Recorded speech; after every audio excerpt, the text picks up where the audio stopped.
ମୁଁ ଯେତେବେଳେ ବି ଘରକୁ ଆସେ ମୋ ସାନ ମାଉସୀ ସବୁବେଳେ ଆସି ମୋତେ ଦେଖା କରେ।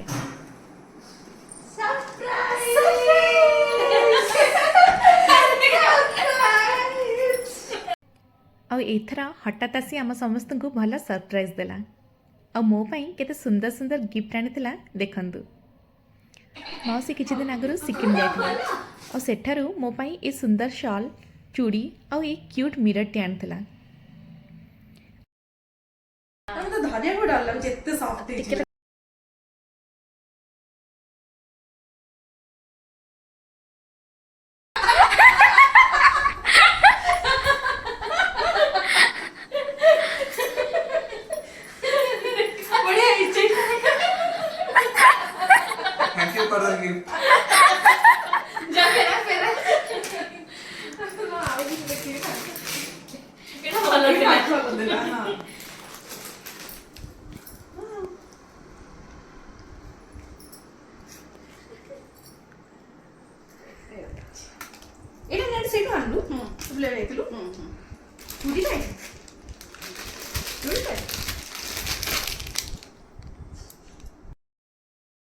ଆଉ ସାଙ୍ଗରେ କିଛି ସୁନ୍ଦର ଗଛ ମଧ୍ୟ ଆଣିଥିଲା।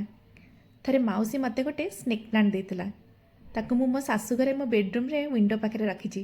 ଏବେ ସେ ପ୍ଲାଣ୍ଟଟା ଧୀରେ ଧୀରେ ବଡ଼ ହେଇ ବହୁତ ସୁନ୍ଦର ହେଇଗଲାଣି। ମୁଁ ସେ ପ୍ଲାଣ୍ଟର ଭିଡ଼ିଓ କରି ଥରେ ମଉସା ମାଉସୀଙ୍କୁ ପଠାଇଥିଲି। ସେଇଟା ଦେଖି ମଉସା ବହୁତ ଖୁସି ହେଇଥିଲେ। ଆଉ ଏଥର ସେ ସ୍ନେକ୍ ପ୍ଲାଣ୍ଟର ଆଉ ଗୋଟେ ସୁନ୍ଦର ଭେରାଇଟି ମୋ ପାଇଁ ଆଣିକି ଆସିଛନ୍ତି। ଏ ଗଛ ଗୁଡ଼ିକ ଭିତରୁ କିଛିଟା ମୁଁ ଏଠି ରଖିବି ଆଉ କିଛି ଶାଶୁଘରକୁ ଗଲାବେଳେ ସାଙ୍ଗରେ ନେଇଯିବି। ତାପରେ ଆମେ ଭାଇ ଭଉଣୀ ସବୁ ମିଶି ଖେଳରେ ବସିଗଲୁ। ମିଷ୍ଟର ହ୍ୱାଇଟ୍ ଦେଖନ୍ତୁ କେତେ ସିରିୟସ୍ ଡିସ୍କସନ୍ ଚାଲିଛି ଆମର।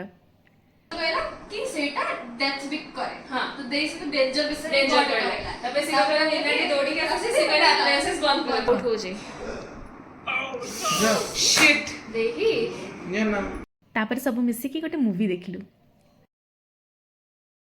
ରାତିରେ ଡିନରରେ ହେଇଥିଲା ରୁଟି ଆଉ ଚିକେନ ତରକାରୀ। ଏମିତି ଭାଇ ଭଉଣୀଙ୍କ ସାଙ୍ଗରେ ବସି ଖାଇଲେ କେତେ ଭଲ ଲାଗେ ନା।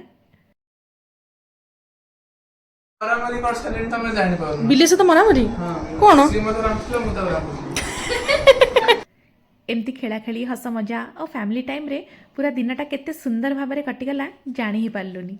ରାତିରେ ସେମାନେ ପୁଣି ତାଙ୍କ ଘରକୁ ଫେରିଗଲେ। ତାଙ୍କୁ ପୁଣି ଖୁବ୍ ଜଲ୍ଦି ଦେଖାହେବ ବୋଲି ପ୍ରତିଶ୍ରୁତି ଦେଇ ଆମେ ରହିଲୁ। ଆପଣଙ୍କୁ ଯଦି ଭିଡ଼ିଓ ଭଲ ଲାଗିଲା ମୋ ଚ୍ୟାନେଲକୁ ସବସ୍କ୍ରାଇବ୍ କରିବେ। ରହିଲି, ଜୟ ଜଗନ୍ନାଥ।